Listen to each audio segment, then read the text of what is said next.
Vast majority of humanity uses social media in one form or another. Even some of our grandparents have social media accounts. People spend so much time on social media that it has diminished traditional media to a certain extent. The statistics show an average member of the Gen Z generation spends from 3 to 5 hours per day on social media. This decentralized media has allowed people to create their own content and circulate it among their community. This dawn of the age of social media has inundated individuals to such an extent that it is difficult to switch it off. It has led to consumerism and faking one's life for the camera. In this video, we will be exploring various debates about the nature of social media. With the benefits come the risks. And the question arises whether social media has really changed the world for the better. We will further examine its effects on the lives of individuals. This video aims to put forth these issues surrounding social media and let you make up your mind.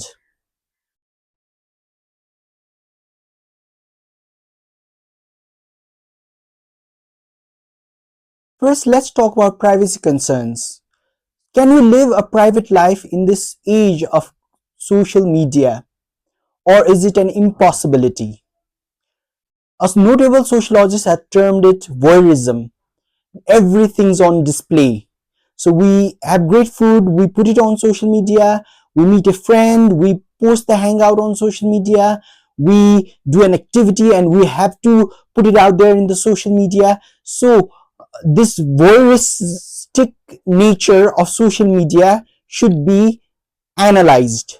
So we give out this curated image of ourselves, of our lifestyle, and this too much connectivity is making us feel like an animal in the zoo, that we're caged by this connectivity and it is dangerous.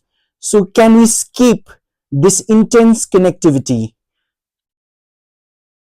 You must have realized most of social media platforms are free. So how do they run? How do they sustain themselves? So a theory is that they take our data. We're paying them with our data. We call it surveillance based business model, where they track our behavior, preferences, and even location. So we are paying them with our data, which they can sell for the advertisers. And that is how ads are shown appear in your news feed. This brings us to our next issue about whether they have our consent, or are we under the illusion of choice, that we have some agency and choice in participating in social media, in this, let's say, game. So we might have been given the terms and conditions, but most of us do not read it through. It is merely procedural, and we do not know how our data is going to be used reading that terms and condition. And it raises the question, the ethical question, of whether the consent that we gave them was genuinely informed, or are we just blindly submitting our data and our information to them. Now let's talk about the line between public identity and private self. Like I told you before, we curate this public persona for the internet. And where does the authentic self end, and where does this performative identity, this fake persona, this fake lifestyle begin? So where is the line? Where is the distinction between them? Or is it just a blur? The online world is a dangerous world. We'll talk about the risks of overexposure. It makes us vulnerable to cybercrime, identity theft, and online harassment. The more we share, the more we are in danger. we're at risk. So oversharing might not have the desired effect.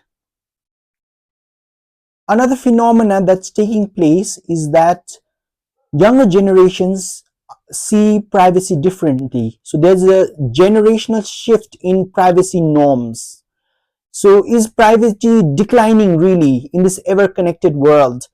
Or the new generation does not have a qualm with posting their life on social media for everyone to see? So do they see privacy not in the same terms as the older generation? Is privacy different for them? So there is a shift in the attitudes towards privacy in the younger generation.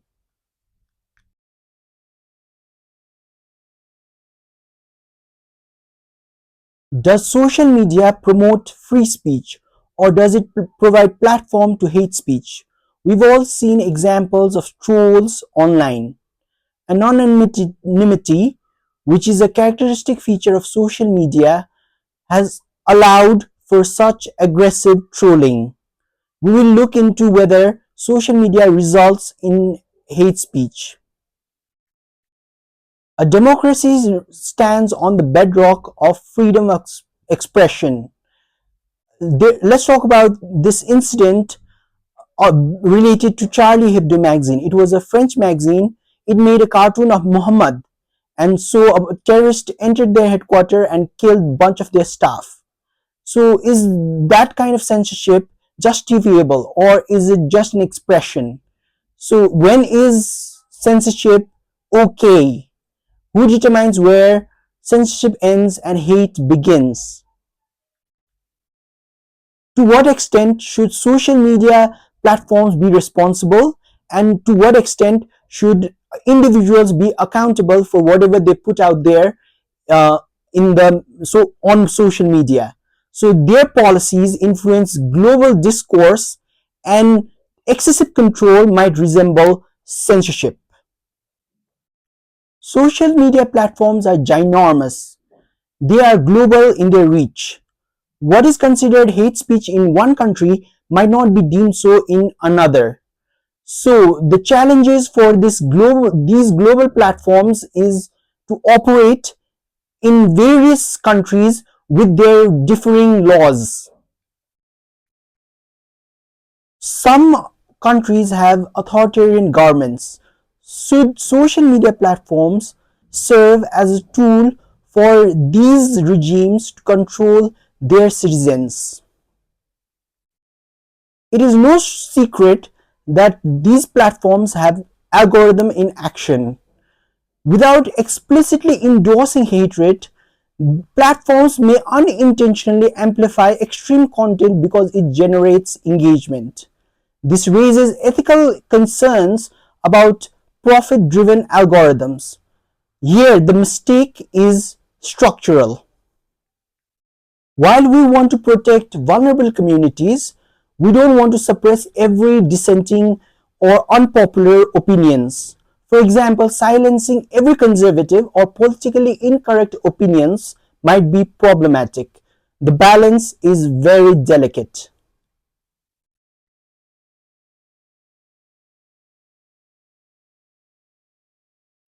Another major feature of social media is that it is incredibly addictive, which is deliberate.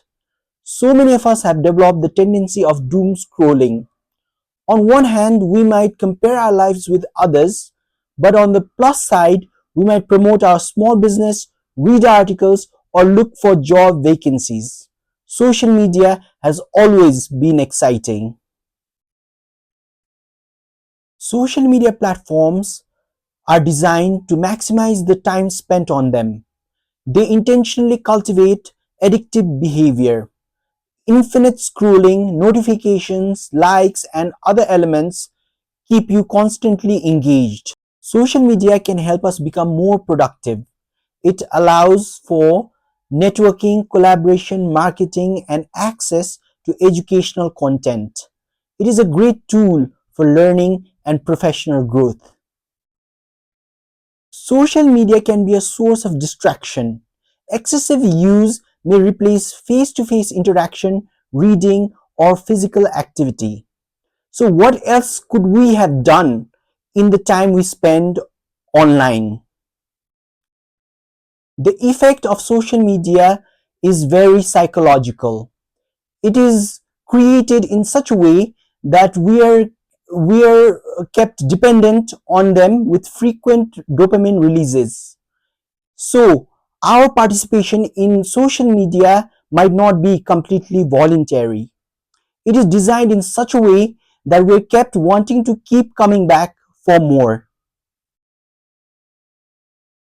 So, how do we combat social media addiction?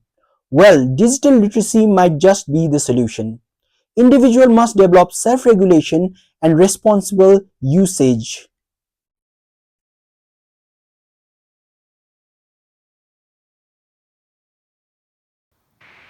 Since the content is created by the masses, are they always perfectly reliable? Who tracks down the sources? Are they accountable? Every now and then we hear of celebrity deaths, which are false information. From a few isolated incidents to tipping the balance in elections, misinformation has become an unfortunate part of social media experience. In case of social media, everyone gets a platform for their expression. The volume and variety of content is pretty astounding. However, opinions are presented as facts without evidence. Some time ago, there were some earthquake rumors which created a lot of panic. How do we keep such misinformation away?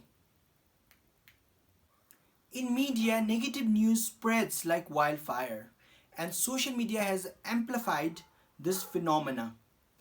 These platforms prioritize speed over accuracy, which means sometimes false claims get accepted as public knowledge. On the bright side, because of social media, people can report real time events. So basically, citizens can function as journalists. They may record and report events where media has been shut down.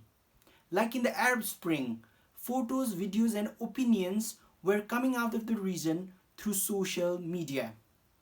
As a substitute to the professional journalism, as their media were suspended temporarily.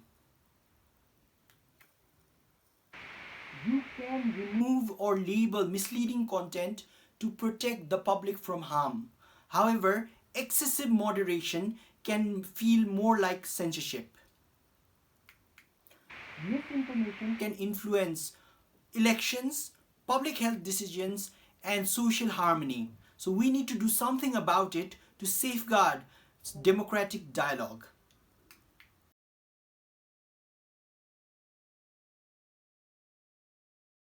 Hi guys! Hope you found this video useful. Like and subscribe for more content like this.